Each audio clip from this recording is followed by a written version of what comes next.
नमस्कार, मैं अशोक कुमार पांडे और स्वागत है आपका टीसीएच पर। हिंदू खतरे में है का नारा बहुत लगाया जाता है। कहा जाता है कि नरेंद्र मोदी और भारतीय जनता पार्टी की सरकार में हिंदू को खतरे से निकालना है। जिस देश में प्रधानमंत्री, राष्ट्रपति, रक्षा मंत्री, गृह मंत्री, तीनों सेनाओं के प्रमुख सब के सब हिंदू हैं, वहां हिंदू खतरे में है का नारा लगाया जाता है। लेकिन हकीकत यह है कि हिंदू भले खतरे में ना हो, हिंदू कतई खतरे में नहीं है। खतरे में हिंदुस्तान है, खतरे में अपना भारत है। लेकिन हकीकत यह है कि नरेंद्र मोदी के राज में या उसके पहले भी हिंदू कभी खतरे में नहीं रहा है। हां, ऐसा लगता है कि पिछले कुछ सालों में जिस तरह की नीति बनाई गई है, जिस तरह का सारा तमाशा हुआ है और जिस तरह से देश चलाने को बिल्कुल नौटंकी बना दिया गया है, उसने देश को, हिंदुस्तान को, भारत को जरूर खतरे में डाल दिया है। जिस तरह की खबरें आज मेरे सामने हैं, वो खबरें पढ़ते समय माथे पर बल पड़ जाते हैं, लकीरें उभर आती हैं और ऐसा लगता है कि देश के साथ किया क्या जा रहा है। एक एक करके इन खबरों को आप देखिएगा। वैसे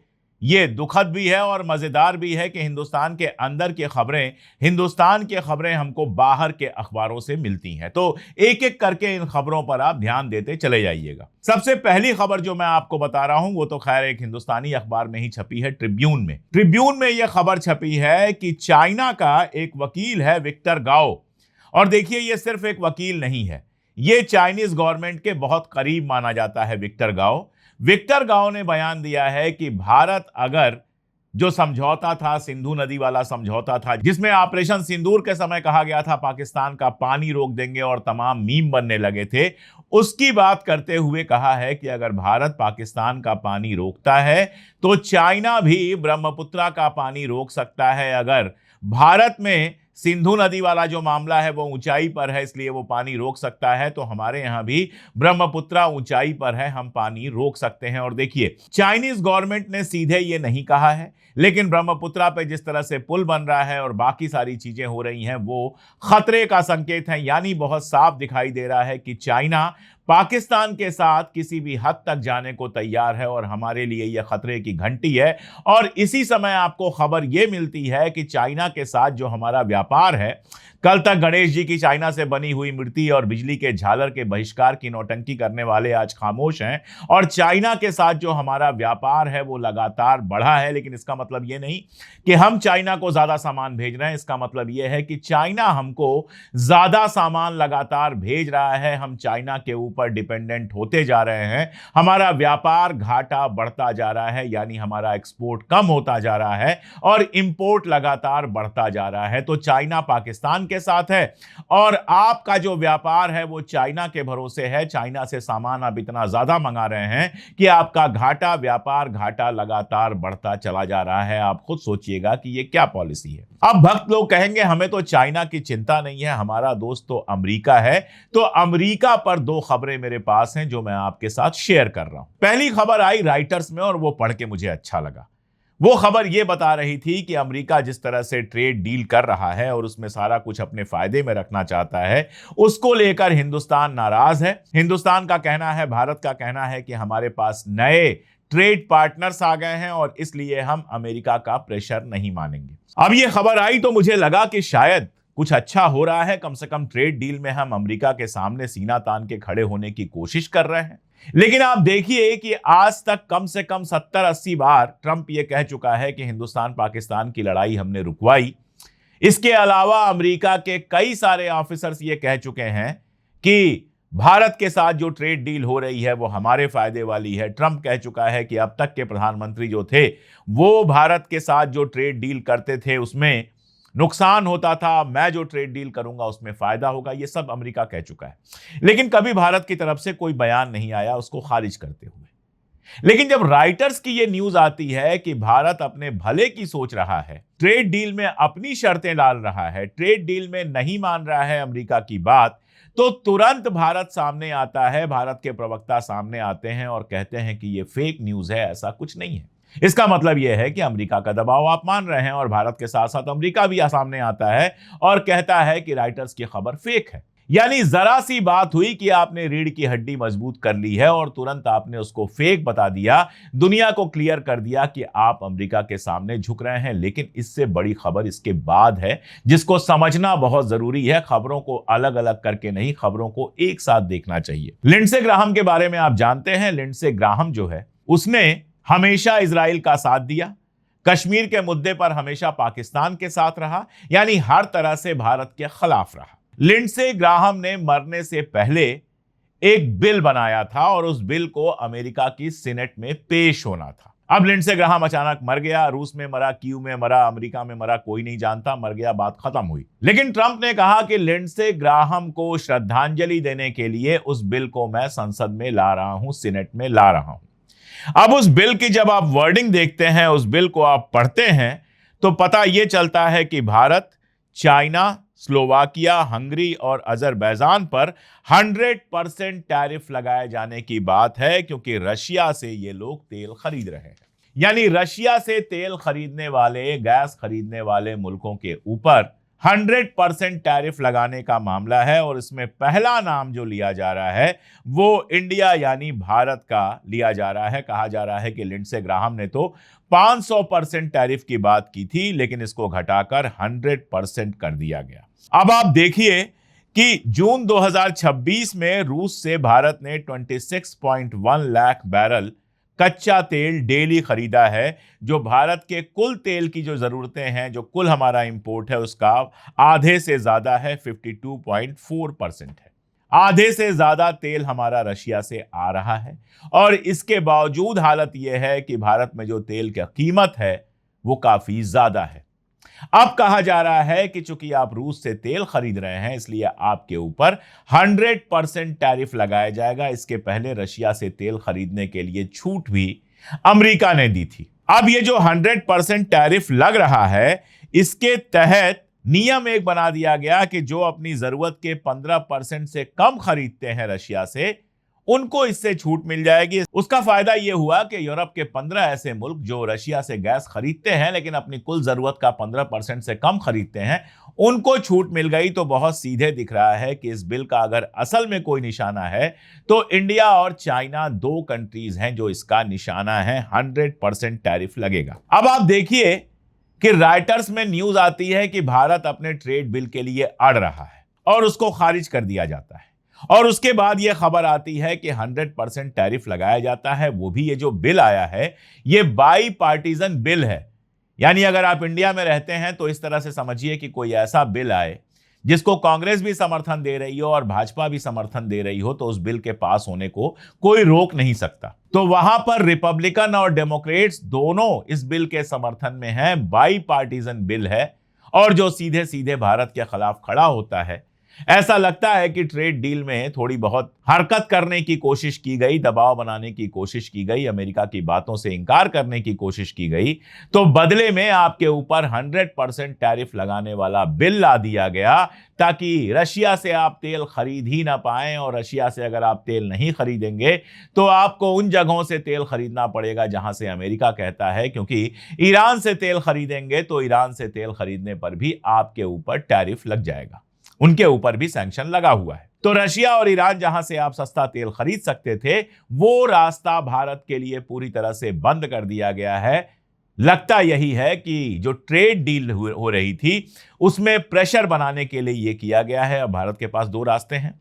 और मजेदार बात वो भी है कि राइटर्स में जब वो खबर आई तो खारिज किया गया, लेकिन अभी तक इसके खिलाफ भारत का कोई बयान नहीं आया है। चाइना ने तुरंत बयान दिया कि इस तरह का जो सैंक्शन है वो बिल्कुल गलत है, इस तरह के बिल को खारिज किया जाना चाहिए।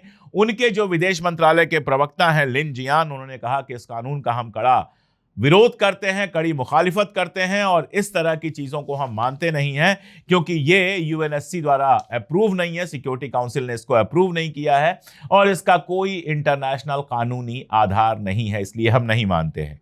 लेकिन भारत की तरफ से इस तरह का कोई भी बयान नहीं आया है। एक छोटी सी खबर आई है जो इंटरेस्टिंग है, और वो खबर यह है कि यूनाइटेड नेशन के अंदर फलस्तीन को एक खुद मुख्तार मुल्क का दर्जा देने के पक्ष में, फेवर में भारत ने वोटिंग की है।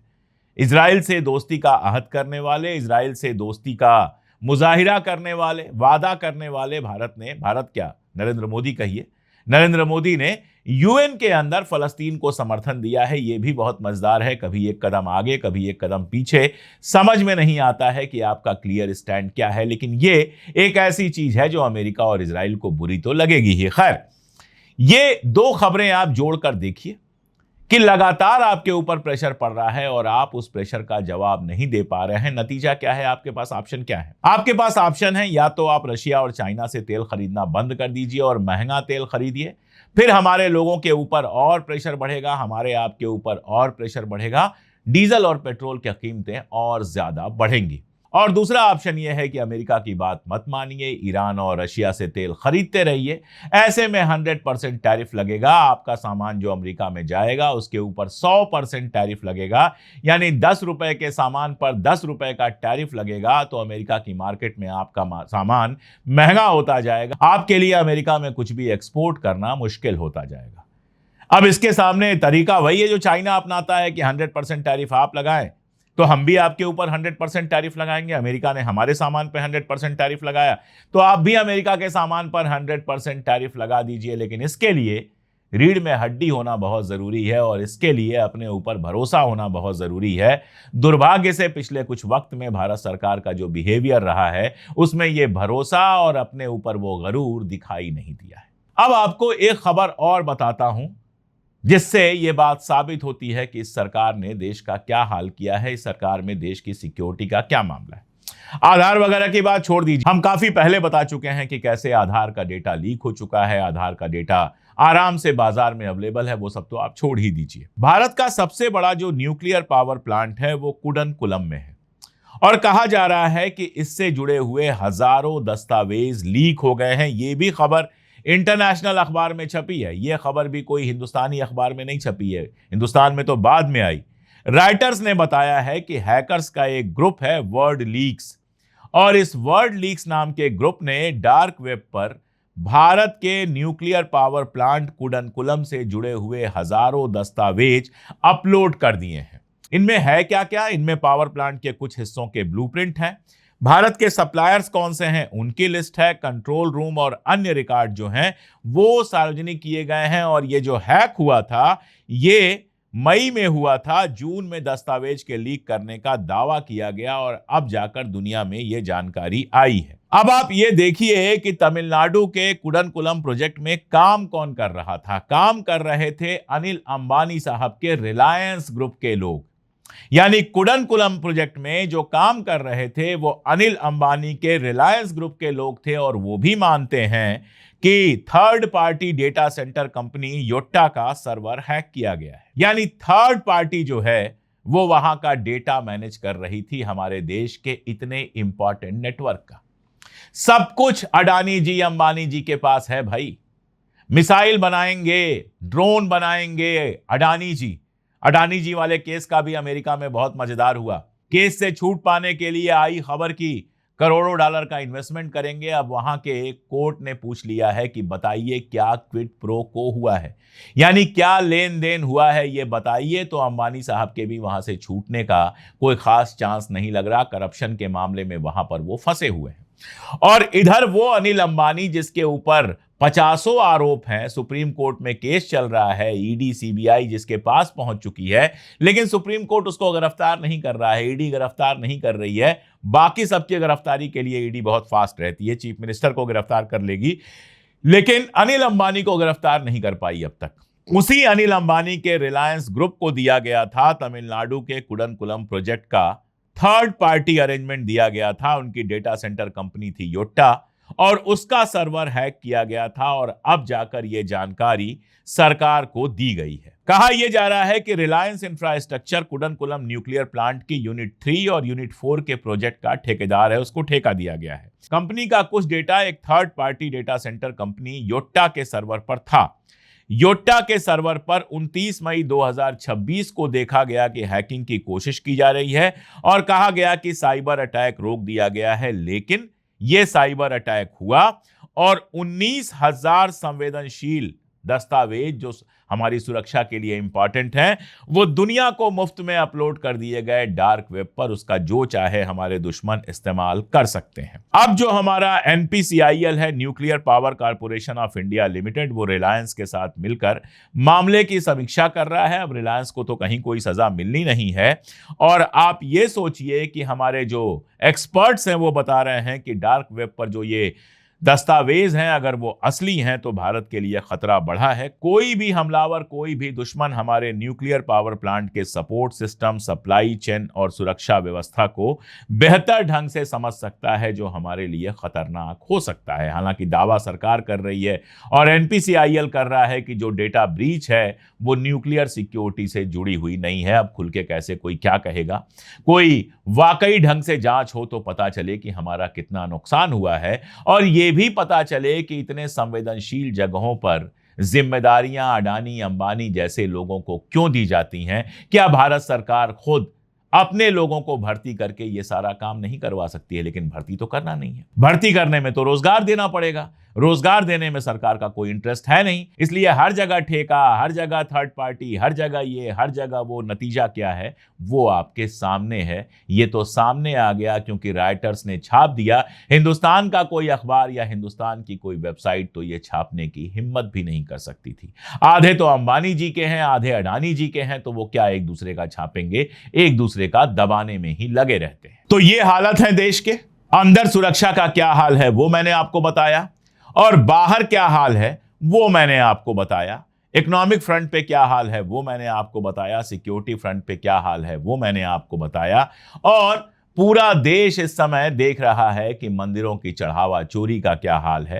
अंबाजी से खबर आ गई, राम मंदिर से खबर आ गई, अमरकंटक से खबर आ गई, और भी जाने कहां कहां से खबर आ गई। यानी देश को करप्शन के एक ऐसे दलदल में डुबो दिया गया है जहां हर लेवल पर, हर जगह, हर तरह का करप्शन चल रहा है। और पूरी सरकार हिंदू खतरे में है का तर्क बढ़ाने में लगी हुई है।